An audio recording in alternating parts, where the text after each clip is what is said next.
Selamat datang di channel pembahasan firman kebenaran. Beberapa dari orang Kristen tahu mengenai salib tetapi tidak dapat membicarakan dengan baik apa sebenarnya salib itu. Untuk itu kita akan membahas minimal di dalam 8 seri mengenai salib agar kita mengenal dan mengerti dengan detail dan sepenuhnya kebenaran mengenai salib ini. Saat ini kita mulai dulu dengan membahas mengenal salib Kristus.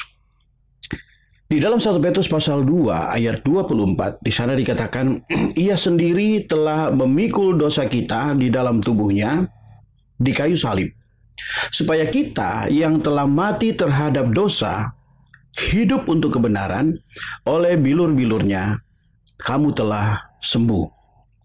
Saudara-saudari yang terkasih, salib Kristus merampungkan penebusan kekal Allah bagi kita sesuai dengan keadilan, kekudusan, dan kemuliaan Allah. Itulah yang menjadi dasar keselamatan kekal kita.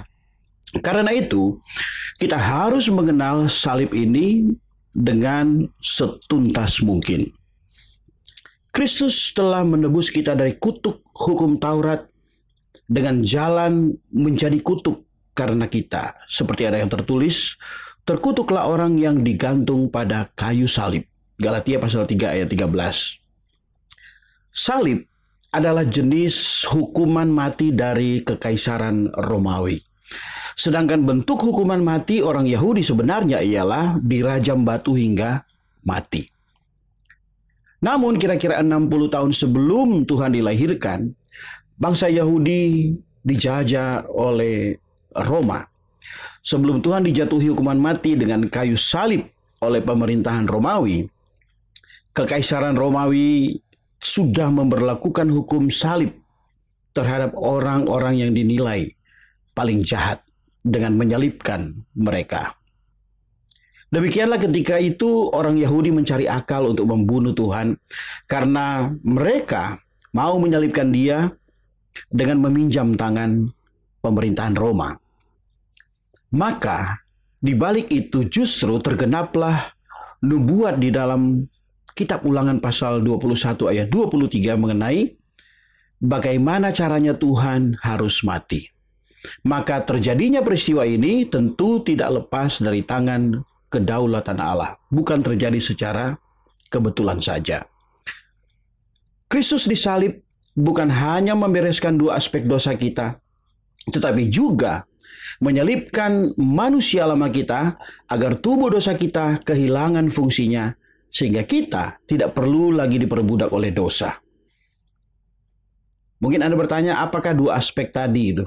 Dua aspek dosa itu. Dua aspek dosa yang saya maksud di sini adalah satu dosa di hadapan Allah dan yang lainnya dosa di dalam manusia. Dosa di hadapan Allah perlu diampuni dan dicuci bersih oleh Allah, sedangkan dosa di dalam kita perlu kalahkan dan kita perlu mendapat kebebasan oleh kasihat salib. Dosa di hadapan Allah telah Tuhan Yesus pikul bagi kita, sedangkan dosa di dalam kita perlu kita menghitungnya bahwa diri kita sudah mati. Dosa di hadapan Allah harus ada darah Tuhan yang mencuci bersih, sedangkan dosa di dalam kita harus ada penyelamatan oleh darah salib Tuhan. Yang pertama bersifat fakta objektif yang telah rampung, sedangkan yang kedua bersifat subjektif terhadap pengalaman kita pribadi di dalam mengalami khasiat salib itu. Di dalam Galatia pasal 2 ayat 19b mengatakan, aku telah disalibkan dengan Kristus. Kata aku di sini mengacu kepada manusia lama kita. Berhubung manusia lama kita telah turut disalibkan dengan Kristus, maka kita pun dengan sendirinya ikut disalibkan bersama dia. Selanjutnya di dalam Galatia pasal 5 ayat 24 juga mengatakan bahwa siapa saja yang menjadi milik Kristus Yesus, ia telah menyalibkan daging dengan segala hawa nafsu dan keinginannya. Kristus telah menyalibkan manusia lama kita, juga telah menyalibkan daging kita dengan segala hawa nafsu dan keinginannya. Di sini ditegaskan bahwa kita yang milik Kristus, kita yang adalah milik Kristus telah menyalibkan daging dengan segala hawa nafsu dan keinginannya. Hal ini dapat terlaksana berdasarkan fakta bahwa Tuhan telah menyalibkan daging kita di kayu salib. Maka kita melihat di sini ada 4 poin penting mengenai mengenal salib Kristus.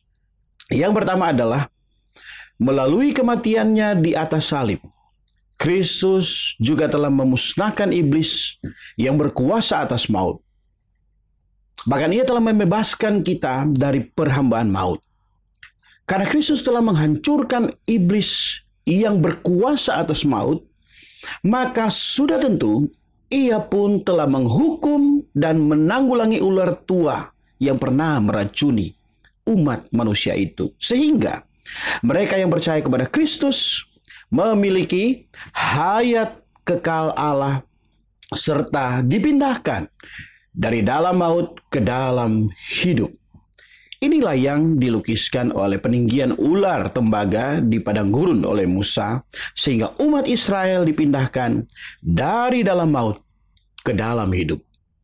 Yang kedua, dengan Kristus telah menghancurkan Satan, yaitu iblis, maka pada saat yang sama ia pun telah menyalibkan dunia yang terorganisir dan yang diorganisir dan dikendalikan oleh Satan, sehingga Satan kehilangan daya penjajahannya terhadap mereka yang percaya ke dalam Kristus. Yang ketiga, selanjutnya di atas salib, Kristus telah menyingkirkan hukum Taurat Perjanjian Lama dengan segala perintah-perintah di dalam ketentuannya yang memisahkan orang Yahudi dengan orang yang bukan Yahudi, dan dengan demikian menyatukan dan membuat keduanya menjadi satu manusia baru di dalam dirinya, yaitu gereja.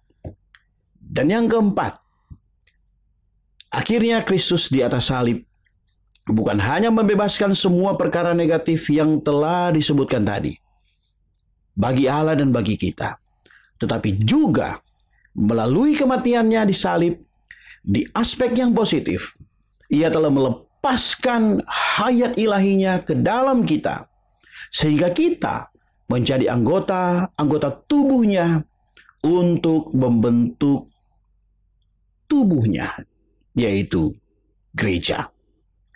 Orang-orang yang menggebu-gebu terhadap agama Yahudi memaksa orang untuk disunat dengan maksud bermegah di dalam daging di atas orang lain. Namun Rasul Paulus yang telah didapatkan Kristus, dia tidak bermegah atas apapun kecuali salib Kristus. Oh haleluya, atas kealmuhitan salib Kristus ini. And the truth shall set you free. Ini zaman pemulihan Tuhan. Tuhan Yesus memberkati. Amin.